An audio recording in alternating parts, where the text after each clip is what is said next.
हाँ जी फ्रेंड्स, तो अभी का जो टॉपिक है बेटा वो है हमारा ग्राफिकल या graphic functions.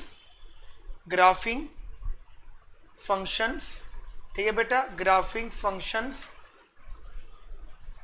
Means curvy types. ठीक है बेटा, ये कर्वी टाइप से ग्राफिंग फंक्शंस हैं इनकी। ठीक है बच्चा, तो ज़रा इसको ध्यान से समझना। ये यहाँ पे हम चीज़ें डिस्कस कर लेते हैं बेटा। बेटा ये बात समझना, हमारे पास जो फंक्शंस होते हैं वो दो टाइप के फंक्शन होते हैं। We have total two types of functions. जो इंपॉर्टेंट है यहाँ पर to types of functions.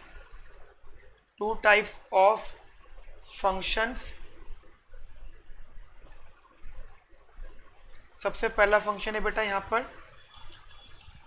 That is even function, and दूसरा है जी ऑड फंक्शन। ठीक है जी, सबसे पहला है जी इवन फंक्शन, दूसरा है जी ऑड फंक्शन। तो जरा समझना ध्यान से बेटा, मैं यहाँ बता देता हूँ आपको, इधर इवन एंड ऑड। ठीक है जी, जरा यहाँ पे देखो जरा ध्यान से। सबसे पहले मैंने बात करी जी इवन फंक्शन की। इवन फंक्शन बेटा वो फंक्शंस होते हैं जो वाई एक्सिस पर सिमेट्रिक होते हैं। Even function are those functions which are symmetric to the y axis. इसका मतलब मान लो y is equals to f x इधर रखा है। ठीक है जी, अब मान लो you put x is equals to minus का x। ठीक है बेटा, आपने x को क्या लिखा, माइनस का x। और जब आपने x को माइनस का x लिखा तो ये जो f मतलब ये था y is equals to f x था, तो x की जगह आपने लिखा माइनस का x। आफ्टर दैट अगर x की जगह माइनस का x रखने के बाद ये x का ही फंक्शन बन गया। मतलब अगर आपने y को लिखा, मतलब x को लिखा माइनस का x, और आफ्टर दैट बेटा ये जो फंक्शन है ये y is equals to f x ही रहा, यानी ये सिमेट्रिक है, यानी y की वैल्यू नेगेटिव में नहीं हुई। यानी if the function is symmetric to the y axis, then beta this function is known as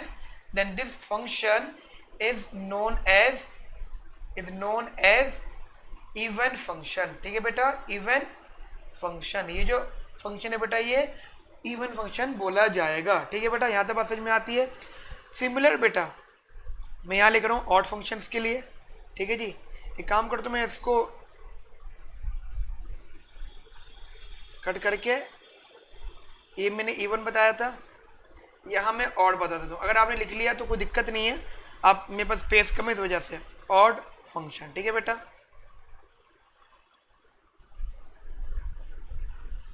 odd function basically वही होता है y is equals to f x है। ठीक है जी, y is equals to f x है। Now put x is equals to minus का x। अगर y is equals to minus का अगर x रखा आपने, और ये अगर माइनस का एफ एक्स बन के आ गया, अगर ये बेटा माइनस का एफ एक्स बन के आ गया, देन आप इसे क्या बोलोगे, this is asymmetric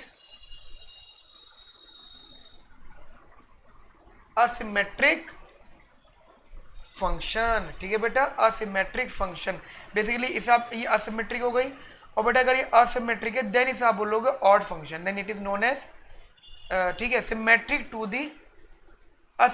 the y axis. ठीक है बच्चा, then this function is known as odd function। ठीक है बेटा, then this function is known as odd function. Got it बेटा, यहाँ तक मेरी बात समझ में आती है आप लोगों को अच्छे से। चलिए जी आगे बात करते हैं बेटा हम लोग इधर। हाँ जी बेटा, आगे बात करते हैं हम लोग बेटा इधर। अब जैसे कि ऑड एंड इवन फंक्शन की बात कर लेते हैं। हमारे पास एक मान लो एक ग्राफ है। ठीक है जी, एक ग्राफ ऐसा मान लो,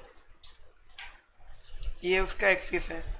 ठीक है जी, तो अब उस ग्राफ का कुछ ऐसा पॉइंट मान लो कि ये एक इधर से गया और एक इधर से गया। ठीक है जी, तो एक जगह तो y is equals to f x रहा, और एक जगह y is equals to minus का एक्स रहा। यानी अब ऐसा समझो, मतलब अच्छा ये भी y is equal to f x है। ठीक है जी, यानी ये ठीक है मेरे बच्चा।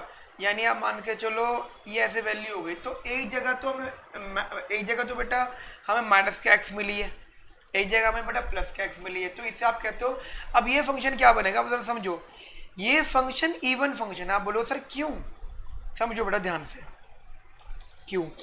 मान लो y is equals to x square, ये तो था बेटा पैराबोला, आपने x को रखा -4, देन y या y इज इक्वल्स टू 16, आपने x को रखा +4, then y is equals to 16, then when we put x equals to 4, then you will get 16, and you put x is equals to -4, then you will get +16। Basically minus रखो या plus रखो बेटा, आपको हमेशा plus का ही sign मिलेगा हमेशा, ठीक है मेरे बच्चा।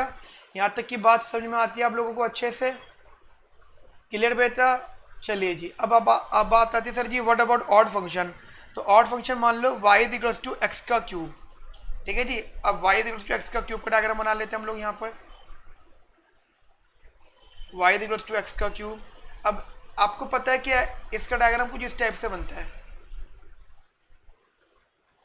ठीक है जी, ये कुछ इस टाइप से बनता है, यानी y is equals to x का क्यूब। अब x को आप रखो -1, y होगा जी -1, x को आप रखो +1, y होगा जी +1, यानी x को आपने रखा -1 तो y आया जी -1, ये -1, x को आपने +1, ये आया जी +1, यानी this function is known as odd function. समझ में आई मेरी बात आपको बेटा। अगर x की वैल्यू माइनस तो y की वैल्यू माइनस, अगर x की वैल्यू पॉजिटिव तो y की value positive, then this function is known as odd function. Similar basis बेटा हमारा एक क्वाड्रेटिक फंक्शन होता है। अच्छा ये बात समझना, यहीं पर ही मैंने इवन ऑड फंक्शन करा, फिर बेटा मैंने क्वाड्रेटिक और क्यूबिक भी दोनों साथ में बता दिया, ठीक है बेटा, मैंने क्यूबिक और क्वाड्रेटिक भी दोनों साथ में ही बता दिया है यहाँ पे, ठीक है बच्चा। अदरवाइज मैं कुछ ऐसा एग्जाम्पल लेता जिसमें अलग अलग फंक्शन बनते, ठीक है बेटा। यहाँ तक बात समझ में आती है आप लोगों को मेरी, बढ़िया करके। चलिए जी बेटा, ठीक है, तो एक इवन फंक्शन, ऑड फंक्शन और क्यूबिक और क्वाड्रेटिक इसी के ही पार्ट बन गया, ठीक है बच्चा। तो एग्जाम पॉइंट ऑफ व्यू से बेटा हम लोग न्यूमेरिकल क्वेश्चंस करेंगे। ध्यान रखना बेटा, जब हम लोग इनके पास्ट ईयर क्वेश्चंस करेंगे, ठीक है, और पास्ट ईयर क्वेश्चंस में अगर इन बेसिकली वहाँ पे क्वेश्चन अगर क्वाड्रेटिक क्यूबिक के इवन ऑड का क्वेश्चन कोई आता है तो ध्यान रखना मैं रेफरेंस इन्हीं वीडियोस का लूंगा, ठीक है बेटा। तो एटलीस्ट एक बार तो बेटा ये वीडियो देखनी बनती है, ठीक है, तो आप इन वीडियोस को देखना। बट बेसिकली आपको जो मेन फोकस रहना चाहिए बेटा वो न्यूमेरिकल क्वेश्चन पे, आप पास्ट ईयर क्वेश्चन पे रहना चाहिए, ठीक है बच्चा। चलिए जी फ्रेंड्स, हम लोग आगे बात करते हैं, आगे पढ़ते हैं, ठीक है बेटा। नेक्स्ट टॉपिक पढ़ेंगे बेटा हम लोग नेक्स्ट क्लास के अंदर। इस क्लास के अंदर बेटा इतना टॉपिक हो गया। ओके बेटा, have a nice day, thank you, take care बेटा, बाय बाय।